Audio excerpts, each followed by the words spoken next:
Christine. Hi. All right. So welcome to our business lunch and learn today. And my name is Christine Dykeman from Monmouth County Workforce Development Office. And today we have Marc Strano, who is going to be our guest speaker. And just a little bit about Marc. He is a wonderful guy. He's a big teddy bear, and I love Marc because he has so much information to share, and he's always paying it forward, very willing to let others be, you know, a sounding board, or maybe he's a sounding board, and share information. So that's what today is all about. What's working, what's not working, and just different ways of thinking about all the stuff that you already know as business owners, leaders, recruiters, hiring managers, and maybe putting a little spin on it just to say, hey, did you know? And that's what we talked about. So Marc is the president at SHIFT Leadership Development LLC. He's held management, lots of positions, many industries, consumer electronics, banking, finance, law, construction, global. Okay, what haven't you done? I don't know. He's been all over the place, which is awesome. Hear that again. Yeah, lots of different experiences. So he's going to be able to give you that 360 view on your recruiting and employee engagement, which is wonderful and very helpful to us. So let me introduce you, Marc, and he is going to take it away. Sure, thank you. Thanks, Christine, and really for the invitation. It's great to be here. I'm so grateful, and glad to see people interested in the topic. Though it was vague in what I shared with Christine, we kind of put it together, and we're going to have a very organic dialogue today.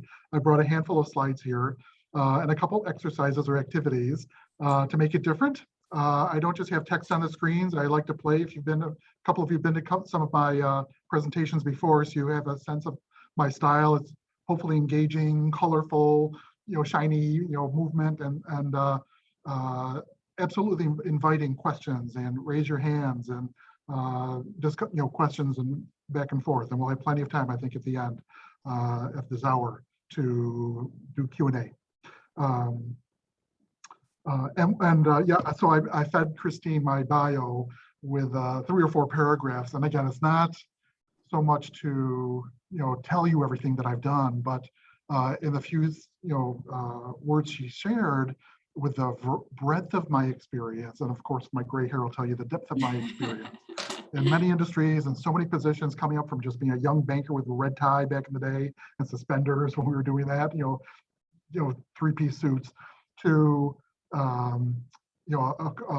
many years in human resources, and then even more years specializing in training and development, leadership development, employee education, making sure everybody had information and resources and perspective and whatever they needed to be the best at their job, move forward in their career, and navigate, operate, to the best of their abilities, and also be ready for what's around the corner along the way that we can't see, as well as keeping our eye on the horizon, for what's ahead.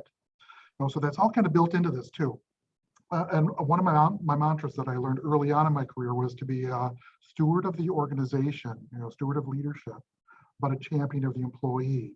And I don't know if you've heard that before yourself, but that's what I bring to all these interactions, all these years, and every meeting that I attend. I'm very well aware of where the company's going and the requirements and the bumpers, if you will, if you're a bowler. But giving the employees a voice. Not even the managers and executives, not everybody is in every meeting. But when they come to training, it's like a crossroads. And so the meetings that I've had and the people I talk with, what we discussed on Monday, I have a whole new crew on Wednesday and then another crew on next Tuesday. And I get to share, did you hear what so-and-so, not like telling secrets or talking out of school, but here's what's happening in this part of the company. And here you're asking a question about that, and you may want to find out more because it's going to have an impact on your job. And the sooner you know about it, the better you can be prepared, or we can all interact better at a higher level, more effectively. So again, that's all background and stuff that I bring just below the surface. So I'm going to share my screen now. I'm going to give you the first slide in my deck here. Here's what Christine and I decided to name it today. And I'm going to try and focus on you all with your faces in the gallery here, watching for raised hands or, thumbs up or, any cues, or Christine said she's going to prompt me with any questions in the chat. But I'm going to be glancing over to the side here to make sure that we're on the same page, the same slides. So can you see where it says business recruiting and employee engagement? Yes. Is it Yes. visible? Okay, good. Okay, good. So with that, the subtitle here is taking another look. And again, I hinted at my style, but more than me, this being about me is not the point, but it's like your roles, the different roles you're coming to this conversation with. And you're going to see that I'm going to kind of approach it from a side door or even the back door with these wink, wink, these exercises or activities I'm going to lead you through. And I see that you're experienced professionals. I know you've got a thriving career, and you're out there helping other people too.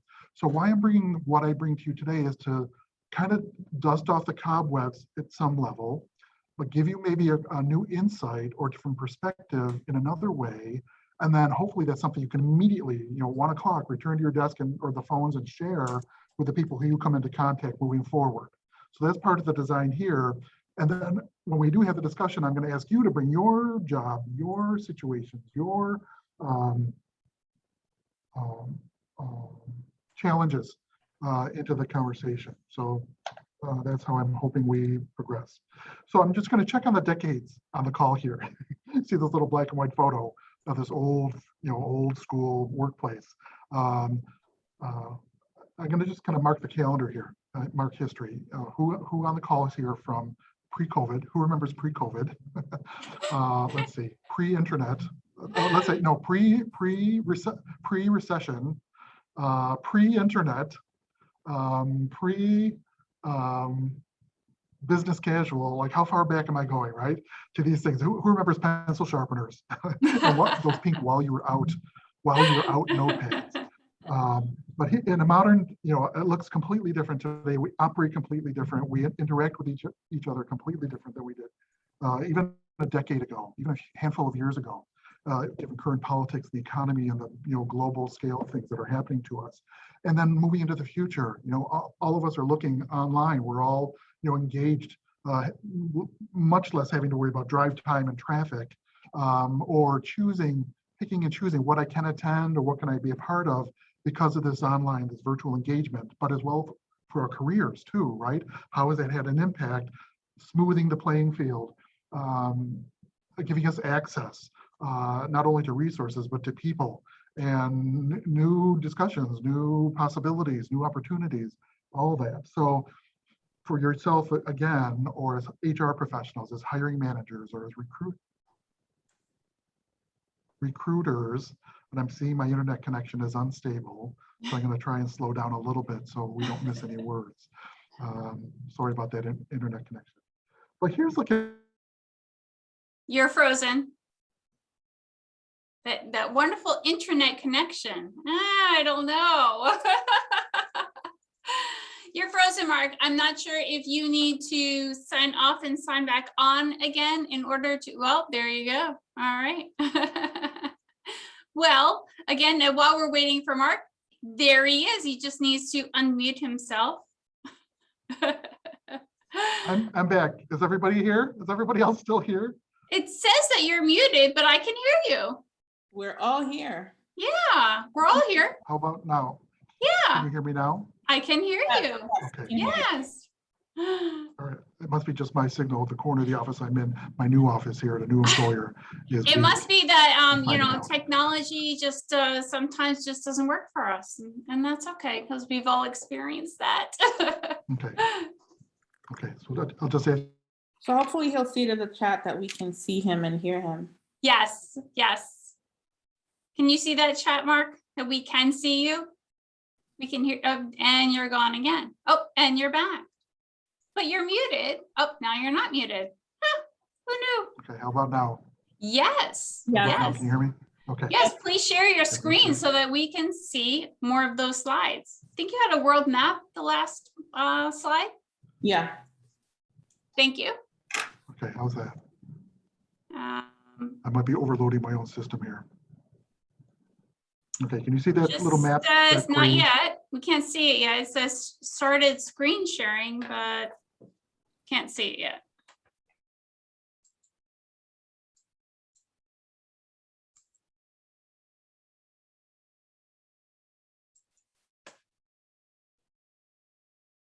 Sorry, guys. You're still the co-host. I You don't, know what? yeah. You know, I'm gonna take my camera off. Maybe that'll help the signal if I go off camera, but I'll It leave you will. with a slide deck. Yeah, sometimes it does help. Just for Thank you. bandwidth. Karine is our head IT guru.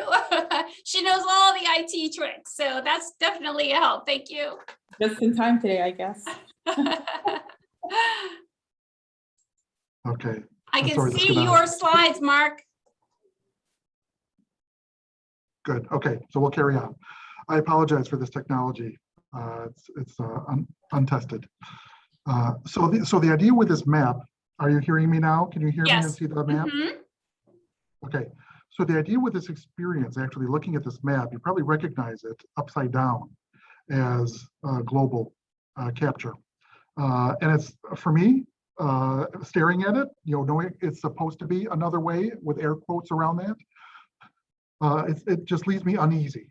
And this is a significant corollary to how people work with change, or how they think things should be. Policies, new experiences, new people, new conversations. And the ironic thing is that when we put it back the way we think it's supposed to be, there's a noticeable relief. Like you'll actually feel something like, oh God, now we're back to where it's supposed to be. But sometimes we don't have that luxury, and the world just keeps moving forward, and we have to adapt. We have to keep going with it. So again, just that moment where it's from this experience, how do we adjust? How fast do we recover? How resilient are we is kind of the challenge and the question underlying all this. So again, the sense of conformity, are we conforming, or are we willing to be creative and expand our own purview, our own understanding, shift our perspective, and be patient and open to where is this going to go. And this comes out through our show of comfort. If we're uneasy, you heard me get a little nervous and twitchy here.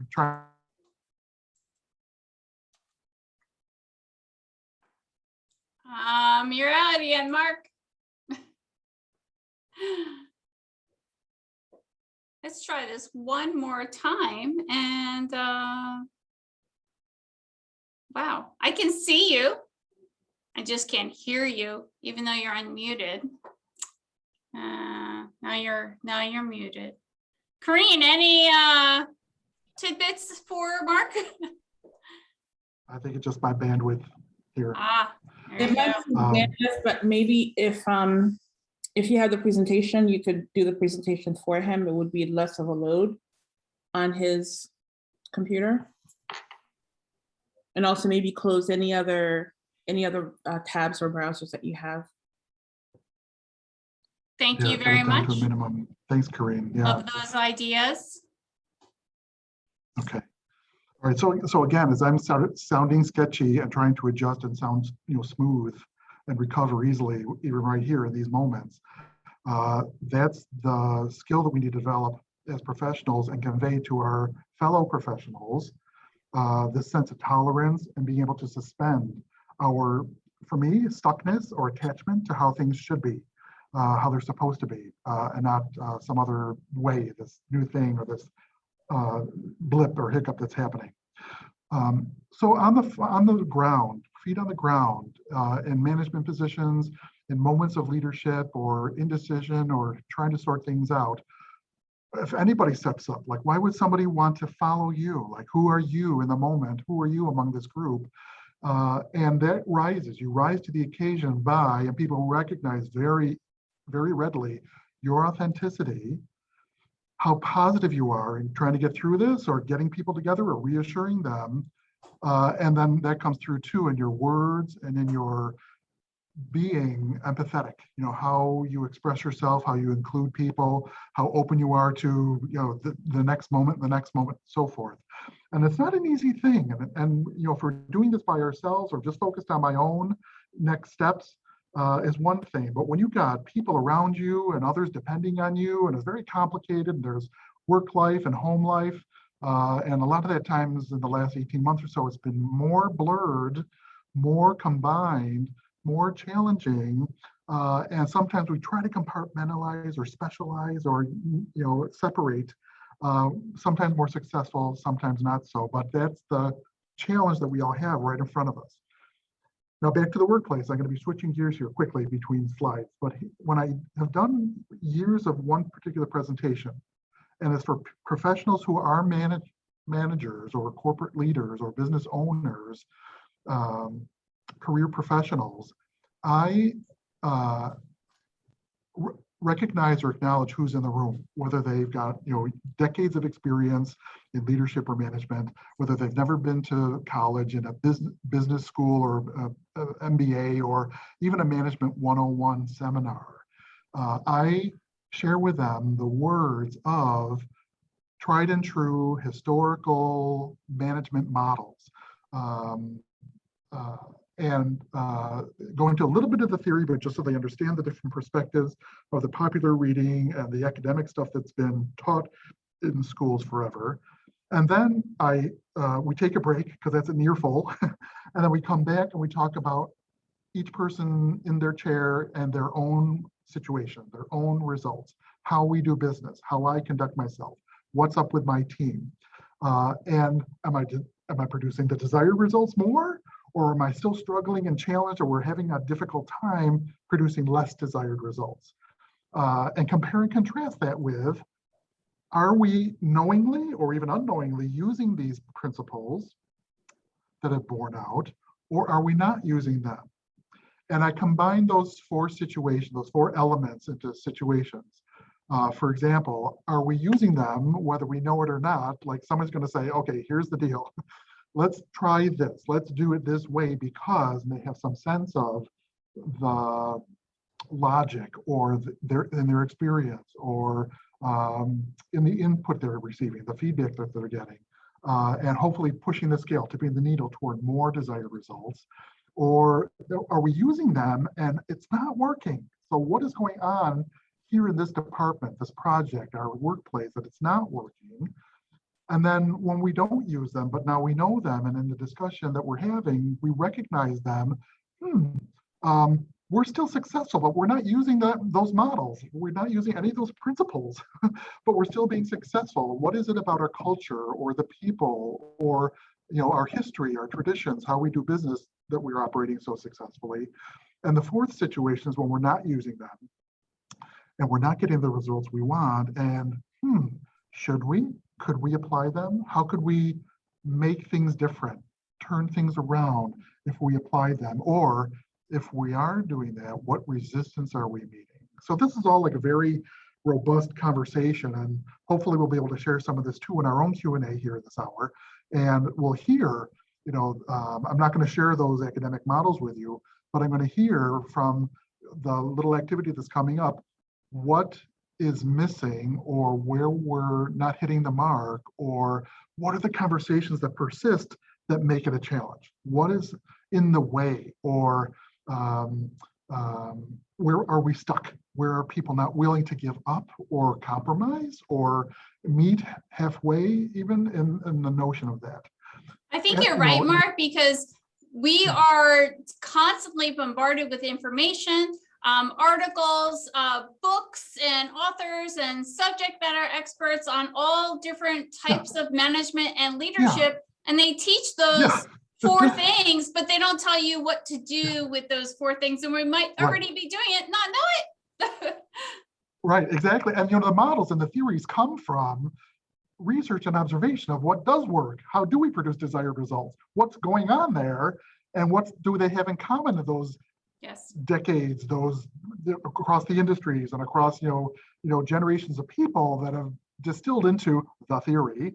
And then is it a tool that we can apply? Turning it around and spitting it back into the workplace? Is that something that can apply when it's not working, as we impose it as a tool, you know, and try it as a method, new method? And so we're seeing how this could be better. Like we have this notion or these ideas, how this could be better. But still, then we're left with the question, so how could this be better? Like, what could we do to make this better?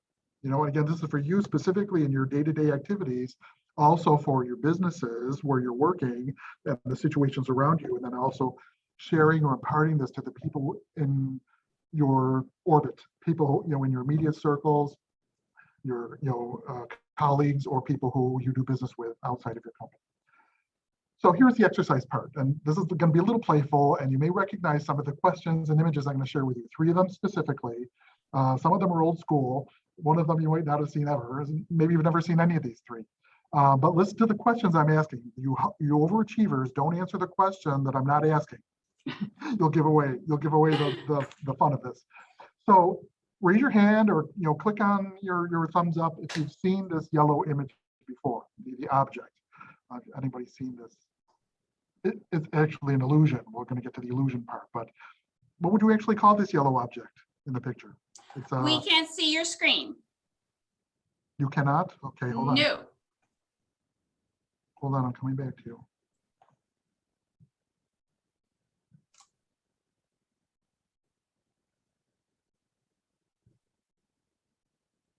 There we go.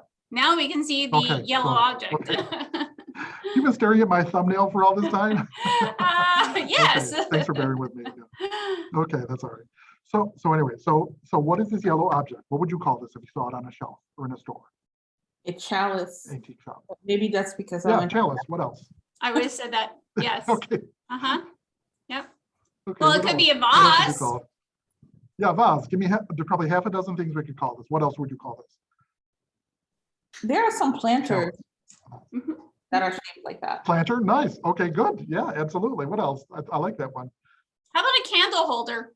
Absolutely. Yep, candle holder. Good. How about one more, and we'll move on. I thought it was either a candle holder or a goblet. Goblet. Oh, good. Yeah, goblet. Awesome. Candle holder, goblet. Yeah. So that's the object. That's what we're seeing. That's the thing that, as if it were a conversation. Somebody walks into your office, calls you on the phone. Here we are in a discussion. We're talking about this topic. The candle holder, the goblet, the chalice, whatever it is, the vase, vase. There's something also happening at the same time. Right next to the object, in the outline of the object, there's something else occurring, something else you can see if you shift your focus a little bit. Oh, Shift your 2 people. Karine, she's reacting. I love it when people see it. Like, oh, like who has not seen this before today? Give me a little thumbs up or yay or shout or I have something. it. Good. Okay, good. So this is good. So this is the exercise. But now focus on the object, the vase, the chalice, the goblet, or whatever. And now focus on the other things. Is everybody seeing the other things? I'm going to give you a quick hint. That's the other thing. Okay, back to the object. Okay. Okay, you got that little hint. What else is going on there? You might see 2 profiles in the outline of the yellow object. But yeah, good, I got the thumbs up. So if you're just focusing on the thing, on the object, the conversation, the challenge, the problem, the person who is complaining or whatever, frustrated, you may be missing the other information or signals or message that's happening at the same time. We might not be able to see, or they're not certainly sharing, but there it is nonetheless, in plain view if you're looking for it, listening for it. And here they are side by side. So here's the note, that's the notion. That's one little teaser, that's one little idea. And the thing too is that I want you to notice when we do these 3 things, your mind is flipping a switch. I'm telling you to focus on the goblet or the yellow thing. And then I say, what else is going on? You have to focus into the silhouettes. You have to focus into the outline. The object is still there, but your mind has to see something else, focus on something else. And now focus back on the candle holder, on the chalice. And now back to the silhouettes, now back to the faces. And that's where I want you to develop this right in this next few minutes, skill or recognizing that you do this. You do this in traffic. You're lost in your thoughts, you're heading into the red light, and there's like 20 cars ahead of you. Somebody cuts you off. Now you're out of your thoughts, and now you have to like hit the brakes. Well, I was just somewhere in traffic on autopilot, obviously, but now I'm focusing on this jerk in front of me. What the heck is going on? And not only you're focused on the jerk, but now you're reacting. Some of us neutral more, me not so. It's very negative. No, that's but me too. I don't Yeah, think it's okay. yeah, but I don't just think, oh, I just flipped a switch, or my mind just went to another thing. We just do that. So again, if we slow down the clicks and these shifts, that's where I'm hoping we're going to have to be able to see through conversations, see through challenges, be able to sense what else is going on besides the actual thing, and we can have another discussion, a different kind of discussion, different questions, different, challenge, different movement or forward. So here's another one, maybe another familiar diagram or picture. This is old school. Traditionally, they call this the old woman, the old hag, and the young lady. And you might be able to see both in the same sketch. So if you're watching, let me know, give me some heads up or shout or thumbs up if you see the old woman, the old hag. She's got her chin down in her shawl, and her little fur collar there, and a little feather. She's got kind of a prominent nose, and her lips are thin, and her chin is a little pointy. Good, I see it. Thanks, Carrie. Okay, everybody focus on the old woman. Can't see the old woman. Maybe you're seeing the young lady, and she's got her head turned. You might see her jaw looking over her shoulder. She's got like a big scarf over her head. Her ear, we can see her ear and her jawline. A little eyelash and a tiny petite nose. Does anybody see? Okay, I see that. Thanks, Marcella. And has anybody else seen the young woman? Anybody else focused on the young lady? Can you see that clearly? I don't see it. Show me. And now, okay, I'll try. Okay, so here's a little help. If you're focusing on the old woman, this is kind of the version. Somebody sketched the prominent old woman part, and then here's the young lady's perspective. See, now I saw the young lady, but not the old lady. Okay, so Look now at you that. focus on the change, same information, the same black and white coming at you, but we can read it completely different ways, completely different images. And same thing with conversations, same thing with employees, clients, recruitees. Okay, so here's that. And again, let me take it away and let's see if your mind, if you can like turn the switch, like walking in the room, the lights on, the lights off, the lights on, the lights off. It's that easy. Focus on the young lady and the old woman. And the young lady. So Mark, how do you, what do you recommend to improve being able to see both sides? How do we go about practicing that muscle skill? Good. Sometimes, great question. And that's what I love about these exercises and being in person, because sometimes we think we can help, and I can bring people up to the screen and they're like larger than life. It's like this 20-foot image. Here's the nose, you're speaking. Here's the young lady. Can't you see her? She's right here. And they're like, no, I'm not seeing it. Well, here's the young woman. No, and they're staring, they're looking, and the person's tracing on the thing. So sometimes even our instruction, or is anybody here a mom? You got teenagers, mom or dad, you got teenagers, and you just can't get through to them. Like you just, they nod. Yes. Okay, thanks for the thumbs up. Thanks, Jen. So sometimes you just can't get the message across. And sometimes it's a matter of insight. Like you stare long enough and they get it, or they listen, you say it enough times and finally they hear it, they get it. And like you're sitting up in your chair, like your eyebrows go up, like, oh, or you take your breath, like, oh, I see it. Oh, now I get it. Kind of like a puzzle or a joke or punchline. So there's two ways. One is to actually be instructed. And sometimes we hope, sometimes you wish that that's the key. And other times it's just an insight. And it's just a matter of luck, just a way of like, not seeing the bug on the windshield, but the traffic in front of you. Or that smear. Now I'm focusing on that smeared bug on my windshield, but now I'm focused on traffic and the bug disappears. It's that kind of a refocusing your mind. So sometimes there's just magic. There's no way to tell you how to, other than practice at it. Or I'm showing you 3 images. If you keep focusing and listening and looking for ways to see things from another point of view, and you find a fourth image, and that's where you see your discovery. Then you come back to these other images or other conversations, you revisit them. You're like, oh, that's what I was missing. Oh, that's what we were trying to see. Oh, that's the thing. And that you learn from your own further experience by backstepping, backpedaling, backtracking into things that you might have missed. And now you knock on somebody's door and you're like, hey, I just had this moment, this insight, and I just saw something else, but it reminded me of a conversation or an argument we had, or this thing, and I'm so excited because now I see, like I was missing the point. I didn't get what you were trying to tell me, but now I do, and I just want to acknowledge it. And if I need to apologize, I'm doing it because now I really feel it and I know why. So that's really like grown-up stuff. That's like really mature professional stuff. Being able to see that, learn that, and be able to include that, and now you have access to this person or that history or the information that I couldn't see before, and that's going to move you forward. Yeah. That's a big lesson.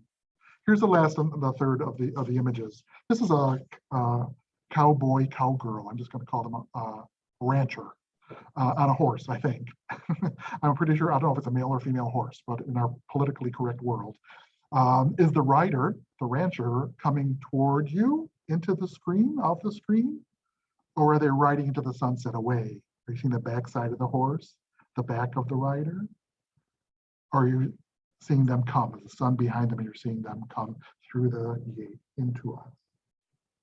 It's a little harder because there's no shift here. It's just the black and the white. Is there anybody who's seeing, give me some, raise your hand if you're seeing the horse going away into the screen, into the sunset, or if you're seeing them come toward us, come into the room. Not unless you're sitting on the horse backwards. I know, right? We can really go different places with this thing. But here's another example. They're both here. You have to mind, kind of flip a switch, and you can see them, the back sides of them, or pretend you're seeing the front sides of them. They're coming in, or flip the switch again. You can see their back sides, and then they're coming toward us again. So just another exercise. I don't want to spend a ton of time on these, but give you enough time to try and play with it, experiment with it, if you're seeing it or not. And sometimes it's 2 seconds, 2 minutes, 2 hours, or 2 days, you'll get it, So so those are the exercises, and I hope you get the point about the mind having to switch, seeing things from a different point of view. As much so where you walk into a room or chaos, or a project's not working, or we got a problem here, and everybody's trying to sort it out or figure it out, and we're all different directions, kind of scattered and whatever. Somebody comes in, lays down the rule of the land. Here's what we're going to do. Here's our steps. Here's the method we're going to follow, and that serves its purpose. That kind of moves us, and sometimes the project goes away. But the next time, if we don't have that person leading us, or this method, or it's a different method, we haven't learned anything, we're still back in chaos. So what if we, in addition to, this is not bad or wrong, or good or bad, right or wrong, good or bad, but there are methods that help us and serve us and move us forward. But then there's another way to arrange the same elements, the same people, the same information in another way, and something else emerges. And we have the same 4 elements here, but something else comes off the screen that we didn't think or see or predict or expect. But here's this thing now that we now have, a result we have that we didn't even know was in the offing. Like, we could do that? I mean, we could do that, really? So remembering that there are other ways to approach a problem, and still yet another unseen, untested, we were unwilling to do that before. What if we actually did that, provided for it, a little risk tolerance, and who knows, it's kind of like, what else could we do? How else could we do this? And be patient and open and see what happens. So now I just threw the slide in to take a breath. So it's a whole bunch of stuff. There's a whole bunch of thinking and mixing and matching. And I just want you to sit back and take a breath, take a deep breath. And we'll get back to the discussion. We're almost Take a done. bite of your salad or yogurt or sandwich or whatever it is. It's lunch and learn. So right. You're probably Yeah. eating. And I don't know the last time I was above the clouds, the last time I was on a business trip or on vacation. So I thought you might appreciate this point of view. So now here's that model again. I know it's cluttered on the screen, but it's the last slide before we kind of say goodbye. But this is the time. This is where let's think, what do you know are the principles, the bestsellers, the popular reading, the ways, the methods that they say we should be treating our employees, we should be running our company, and it's a perfect timing here. We are quasi post-COVID, hybrid workplace. What do we do with our employees? What do we do with our policies? How are people being hired? How do you tell people to find a job? There are all these current important adjustments that are happening in the economy, in the workplace, with our employers, with our employees, or those looking for work. Here's where we're going to just mix it up now. What do you hear out there? And like Christine said, if you Googled management or leadership, you're going to hear like 3 billion hits. So obviously people are talking about it. There's no one answer, and people are still looking what to do and how to deal and what to say. And then there's what we do. We finally just come to the decision and we move forward. Here, we're across the line, and here's what we're going to do. But if we want to create something else, if you wanted to try something else, where are you resisting? What won't we do? Why can't we try that? Whose permission do we need? Or is this just the way we've always done it? So there's all that, what could be different, how this could be different, and now how could it be different? Like what could we do to make it? I love the saying, if you keep doing the same thing over and over again, you're going to get the same results. And that's the definition of insanity. If you want to change something, what are the desired results? You want to change something, we have to, as leaders, managers, we need to change something that's getting those results that we want different in order to get different results. Precisely.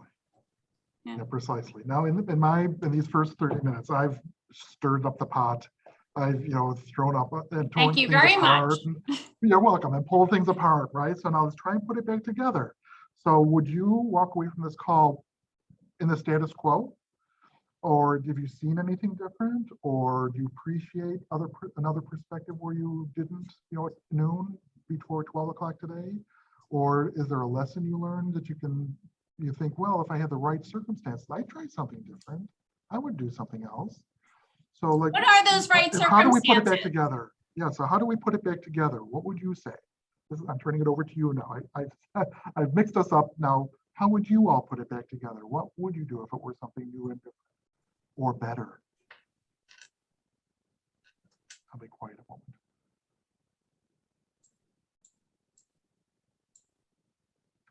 I know you're. All right, I got nothing. Come on, guys. Yeah, it's not a ready answer. It's a little thinking, so quiet is okay. And think of, something that you were dealing with last week, or something you see it may not even be you. Maybe it's something in the news, and you're done hearing it over and over again. You wish someone would Marc, just do I have something think about outside the box as one of the answers, and I absolutely think that is a great place to start.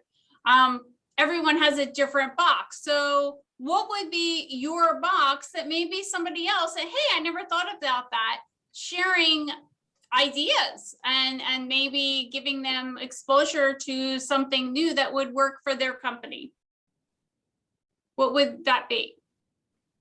Yeah, so as you, Christine, mentioned even earlier, so how do I do that? Like, what's the tool, or what are you giving us? I need something concrete, right? I want you all to find something concrete and practical in all this diffuse, all this, airy-fairy stuff, all this talk. Feel free to take yourself off mute, or you can write your answers in the chat box, whichever is easiest for you.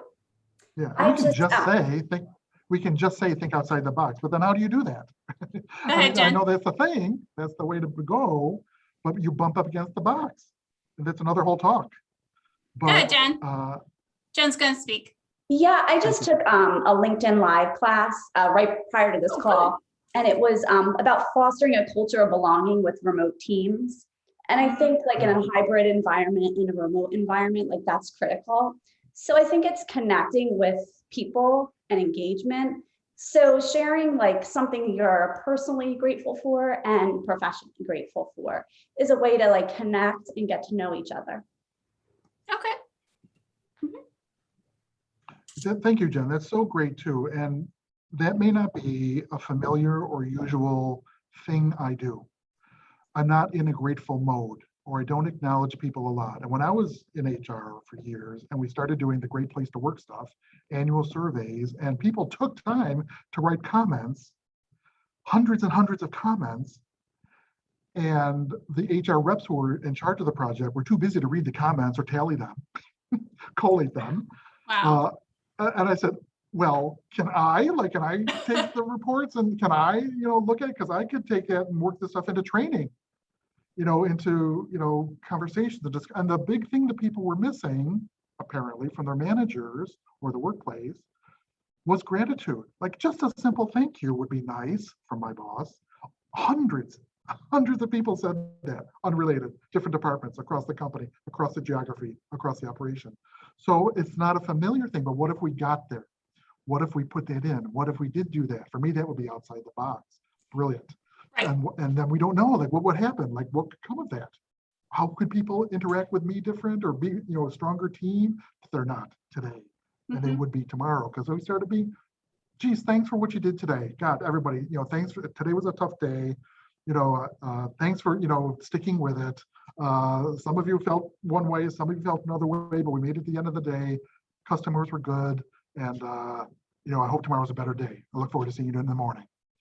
I think that's a great way Managers for don't all- increasing employee engagement, just to Yes, feel come- positive, yes. leaving the day, leaving the workplace, and hey, I did a really good job. Somebody acknowledged that I did a good job and our team did. So that definitely helps. Absolutely. Yeah, and it might be hokey, it might be corny, and it's definitely unfamiliar for a lot of places Yes, or people. And so like, what the hell's up? Are they sick today? Did they take a pill? So, but you got to get over that uneasiness or that unfamiliarity until it becomes another way we act. And then Karine had people mentioned come in the forward. chat box that one of the ways that their company does things is they generate ideas from people that would not normally come up with ideas on their own. So if everyone gets together and they all have kind of a brainstorming session, then maybe you can beg, borrow, and steal other ideas from the people that are in the room. Did I get that right, Karine? Yeah, Karine, what else? You had your hand up. What else? Did you want to add to that? What else would you say? Yeah, I had another thought, which is Yes. it's not really something I spent most of my career thinking about, but I would say in the last couple years of my life, I've seen what a big difference it makes, and which is saying somebody's name. So Marc, I really appreciate that you gave us a great event, and for Christine to organize this. So by specifically naming somebody's name, it doesn't sound like a lot, and it sounds a little bit awkward at first to keep repeating someone's name, but it is something that actually makes a difference. And as you said, the gratitude part, we have a habit of saying, thank you, and then we name the people, not every single person in the meeting, but if it's a small enough meeting, then we can say, thank you, Christine, thanks, Jen, thanks for being here, thanks everybody, and then you leave. So it doesn't feel like much, but over time, it definitely accumulates.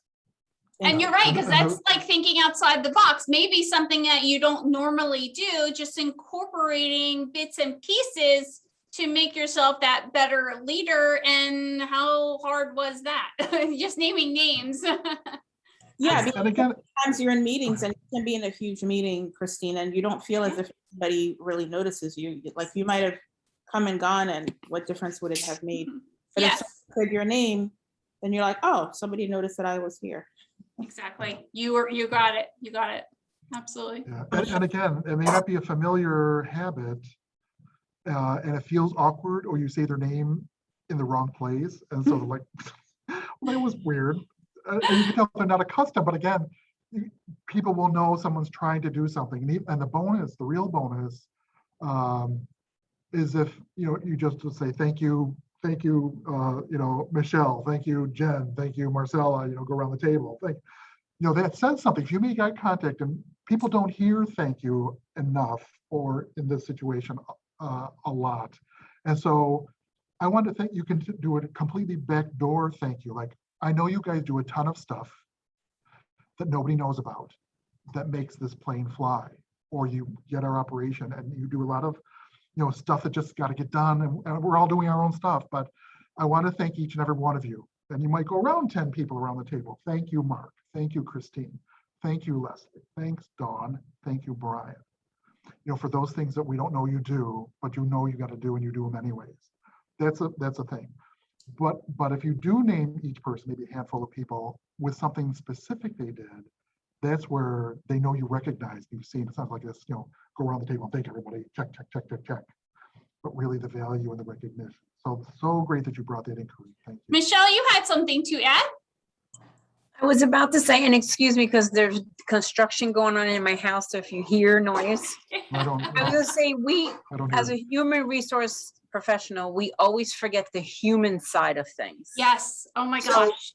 Mhm. So, Corinne, you're right in saying that, including people and their names and stuff like that. Because whenever I call someone to my office, they automatically think, oh, I'm in trouble. I got to go to the White House. Or I Yep. got to go to the human resource. And it's not always Principal's that. office. I will pull people aside and say, I saw what you did in there, and what a good Mm. job.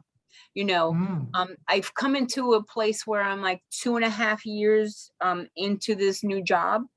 And what I hear constantly was like, wow, what a turnover. But what it was is people just want to be heard.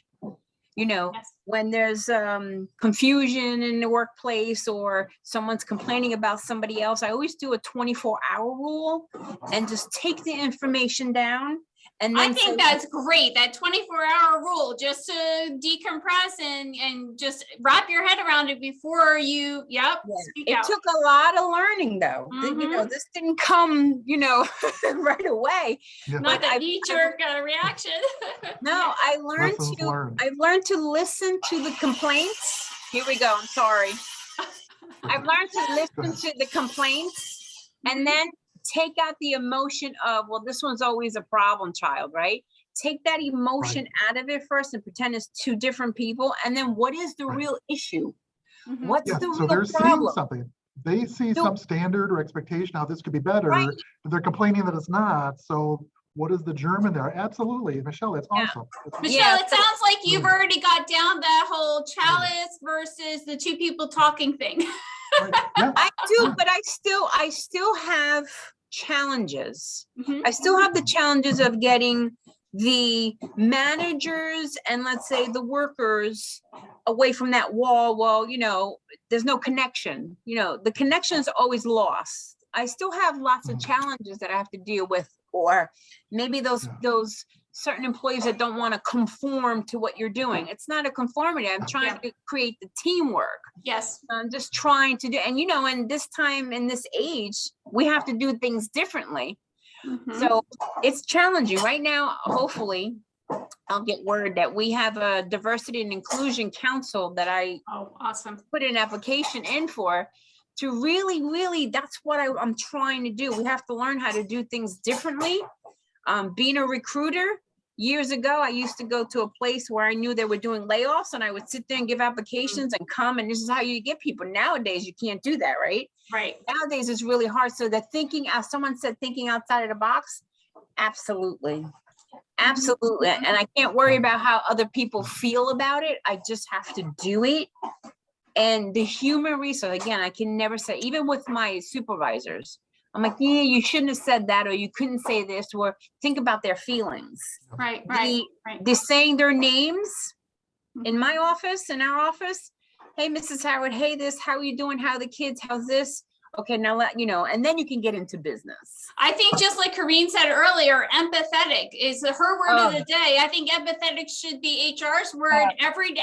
Think about the other side and how they're listening to you and perceiving that before you actually speak. Yep. You possibly can take that 24 hours, just like you said, Michelle. Yeah. People can be a lot more sensitive than they let on. So Oh yeah. telling something just add a That bit of wall. softness to it. Yep. Just soften the message. Yeah, I think a lot of the managers and supervisors don't know how to deal with the sensitivity. They're pretty much by the book, it's either this or that, and that's the policy. And it's like, hold on, every policy is meant to be bent a little bit depending on the situation. You do have to be fair across the board. So if people have similar situations, you can group them into the situation, but it can't be black and white where you're just going to hit the gavel and that's it. People are sensitive, but why are they sensitive? Is there a reason? Did I do something to make them sensitive? You know, that's that whole 24-hour rule, and it's difficult. It is difficult. And, you know, I try to tell the supervisor, that's why you have a human resource. Let me handle it. Throw that over the wall to me. Or throw it out there so that you can get another viewpoint, another, you know, feedback on what you think, and then take it all in before you put it out there. Absolutely. I think that's great. Marcella, do you have anything that you would like to add? I think we have some good conversation going. Yeah, thank you so much for that. Yeah, I think our employee engagement is pretty good. Like my role, we're very lucky that we're a smaller family-owned business. So we've come up with like a bunch of ways to sort of preserve a lot of the things that we were already doing. For example, we have barbecues on a monthly basis. Wow. Okay. And we always incorporate them with a theme day. So for example, our most recent barbecue was NFL day to kick off like the season starting. And we do a bunch of fun ones like Star Wars Day. Our CEO is like a huge Star Wars fan. So yeah, I think that it's just really important to sort of like not lose focus on what like our business strategy really is, which a big part of it is our employee appreciation. Yes. So that's just like something that like separates us from other businesses. So I think that employee engagement, we're doing like a really good job on, fortunately. I think that's an awesome idea, Marcella. I think everyone should be able to incorporate something like that. Just like Michelle had mentioned too, it's a diversity and inclusion thing because people can bring their whole self to work in that barbecue setting as opposed to only that work self. I can be whomever I need to be for that event. And you know, we had a survey a couple of weeks ago. Do you have dogs? Do you have cats? Do you have both? Well, how many do you have? And we went around the room just for fun. You know, what do you have and how long have you had it and what are their names and that kind of thing. I don't like cats. I don't like dogs. I don't like it. And it just was very comfortable because that's part of your whole self. Yeah, that's a great example. And the barbecue, Marcella, thanks for that example. Like a side door to this. Because when I was at another employer and their culture was literally foreign, like from across the world, different traditions and histories and expectations. And the managers who had risen through the ranks, they were like very, black and white business checklist, fill those boxes. And then it came time to like sit down with their employee face to face for an annual review, and they flew like the plague, pardon the expression, but like avoiding it at all costs. And they're like, just carry on with business. Meanwhile, their employees year after year are not receiving their review, and they were just put through the grinder, just calculations and percents and numbers and dollars and cents. But this is again, something else is going on. Like Christine just reminded us, the chalice and the candle holder and the vase, with something else going on at the same time. What is it that these managers who are successful won't do this thing? They won't sit down and look eyeball to eyeball with their employees. They're afraid, they're insecure, or they're embarrassed, or they're ashamed they don't have more money to give. Or it creates a lot of assumptions, and assumptions we all know are not a good thing. Like they're saying the wrong thing, or they're going to get snagged because they said the wrong thing, or whatever. Policy, so that too. But now, if they're more comfortable at another venue or setting or context, like a barbecue or casual, friendly cats and dogs, let their hair down. Yes. Then they get a little less constrained or confined somehow that they've become, and there's little access, a little more ease or something to be able to connect. Is there anything that we have talked about today with looking at things differently that we can incorporate into recruiting so that we can focus on that employee engagement. Any ideas? Go ahead, Jen. From that training I took, there was somebody, I don't know if you're familiar with Pat Waiters on LinkedIn or Yes. Jackie Clayton. So Mhm. Jackie Clayton said now that I don't know what company she's working for, but I follow her. And so she was saying for recruitment, they do this thing called game night. And so that the candidates can get to know the company and they could get to know them, and everybody lets down their hair. Whereas like when you're in an interview setting, you're formal, you're buttoned up and getting to know. Yes. And so I feel like there's this huge cultural shift. I've been a stay-at-home mom for 8 years, but did part-time work for my previous employer, project work. So there's been a huge shift. You know, I worked for Fortune 50 companies, T. Rowe Price, Wells Fargo, got an MBA, and everything was so buttoned up, as Marc said. And now, you know, I'm into this learning development, trying to figure out what company I want to work for. And I'm looking for companies that are on board with that cultural shift, like Okay. diversity, equity, inclusion isn't a checkbox. Retaining talent isn't a checkbox, that it really has to be like a 360 experience. Yes. And I feel like, you know, everyone is well aware of Brene Brown and daring to lead and leading with vulnerability. And I feel like when you do that, you don't build trust by expecting your employees to trust you. You have Yes. to, you know, Demonstrate. just provide a little bit of that vulnerability so that, as Michelle mentioned, when you go into those meetings, that people aren't afraid and emotional. Karine, did you have something to add? Yeah, she said a keyword for me, which kind of made my ears ring: vulnerability. I'm in technology, so, you know, the visceral reaction we have in technology is vulnerability is bad. We got to quash it, you know? So we have systems, to yeah. keep it as something that there are times vulnerability is a bad thing, but there are times when it's actually a good thing and it welcomes better cooperation. It increases trust in the team. It makes people feel as if they're safe to make certain decisions without always double checking and triple checking and copying 5,000 people to themselves. So I think it is something that people, you know, leaders like us, we have to demonstrate that with people and say, hey, can you help me with this? Let's take half an hour to work on this together, even if you don't necessarily need help, but let's do it together. And you can see how I think about this when I'm putting, you know, this particular thing together. So people get to see how you think about it and not just get, you know, kind of disembodied feedback on work that they've done. I agree. I am classically trained as a project manager, and yet I have no IT background. You know, I can turn on my computer and that's about it. So when you talk about data analytics and you talk about how you can use that in HR, it's project management 101, but yet we're not using the same terms as we would in IT, but it's the exact same thing. So Jen, vulnerability is a good thing for HR, but yet not so good in the IT space.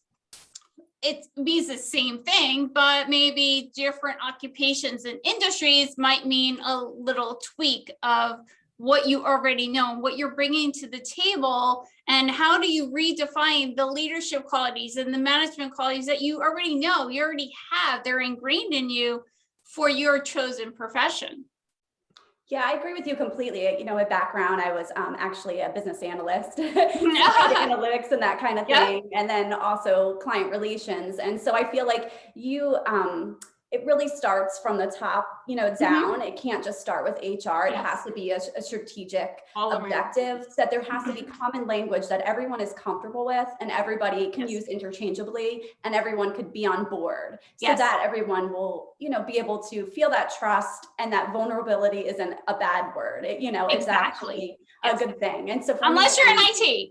Yeah, exactly. You don't, or data analytics. You don't. That's right. We don't want any vulnerabilities there. Absolutely. So I feel like this is what Marc said. It's like seeing things differently. And I know for myself, you know, I'm a right brain girl that did left brain stuff in my prior career. And I feel like I'm embracing it, but it feels uncomfortable. Like when he, you know, gave us that relaxing picture, you're like, you know, and so, but I feel like, you know, that's where all the growth happens. Yes, absolutely, absolutely. Yeah, And and- it's Well, we remarkable are how- out of time. I mean, I am okay with hanging out with you guys. I don't want to, keep you if you have somewhere else that you have to go, or another webinar, or, God forbid, you actually have to talk to your, team.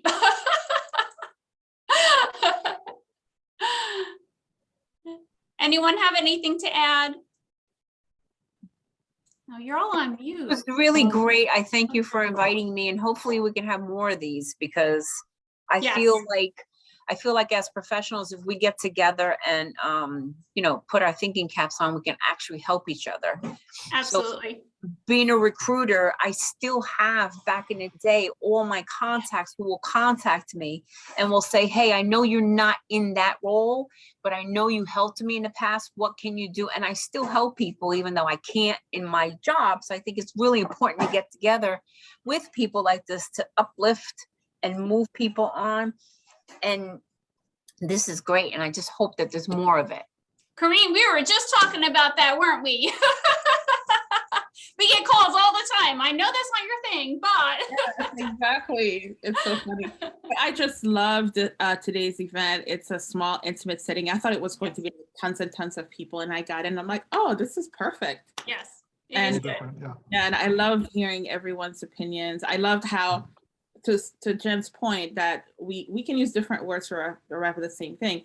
You and I, we said chalice, Christine, but Marcella said goblet, right? So that's the Catholic perspective, the Catholic school perspective, where goblet, you're thinking of kings and queens with their goblet, right? So yeah, we can always find ways It like means the that same. to facilitate relationships at work. We all have to be a human thesaurus, okay? Everyone just open up that thesaurus, keep it handy, and Yep. just Thank you, use Marc. the word. Yeah. Very good. Well, thank you so much for attending today. I appreciate it. And Thanks, we everyone. will definitely repeat another event just like this. It was really nice to see you guys. Thank you. Pleasure that you came. Marc, thank you so much for your time. And I mean, you're very, you. very busy, and you led us. So that's awesome. Thank you. I'm thrilled to be here today. I'm very Thank grateful you. for the invitation, but for the discussion even more. It's good to know you well. Thank you. Yes, absolutely. So Bye. everyone Thank have a wonderful day and take You too. care. See you next We'll time. see you Bye-bye. See you soon. next time. All Bye-bye. right. Everybody. Thanks again. Bye.